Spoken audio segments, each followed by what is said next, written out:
Des gens même qui ont eu à me dire de laisser ce métier-là, sinon Dieu va me tuer. Yopougon, nous sommes aux encablures du carrefour baptisé L'Homme n'est rien. Dans cette maison, des tenues uniques pour les défunts sont exposées. Ces créations signées Juliette Tony, mère de 6 enfants, sont le fruit de 17 ans de passion. Chaque jour, ces tissus colorés et motifs traditionnels prennent vie sous ses mains habiles.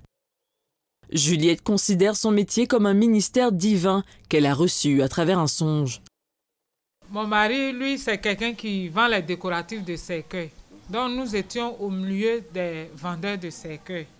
Bon, quand je dors dans le songe, je voyais des modèles de cercueils. J'ai dit, mais tiens, moi je ne suis pas un homme, je ne suis pas menuisier. Comment je vois les modèles de cercueils? Ça c'est quoi ça? J'ai même en parlé à mon mari. Et ça a changé, c'est devenu un habit mortuaire. Où des femmes venaient dans des voitures en songe, elles descendent et puis elles me montrent des modèles. Et même ça s'est passé au moins 2 ou 3 fois. Pour refléter la personnalité et les préférences du défunt, Juliette opte souvent pour des tissus de qualité choisis par ses clients. Elle exerce son métier avec un grand soin en prêtant attention à chaque détail, des broderies aux accessoires qui complètent les tenues. Cette activité constitue sa principale source de revenus.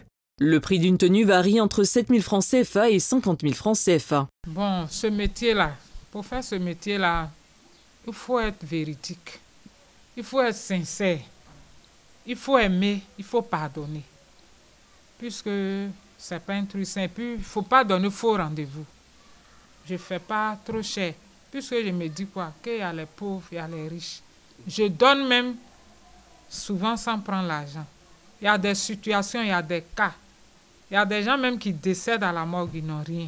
Ils n'ont même pas habité. Je m'en sors, je prends ça pour aider mon mari, pour aider ma famille, pour aider mes enfants, pour aider moi-même. Dans un contexte où la mort demeure souvent entourée de mystères, Juliette Tony propose un service permettant aux familles de rendre hommage à leurs proches de manière respectueuse et digne. Malheureusement, son activité est souvent mal perçue par son entourage.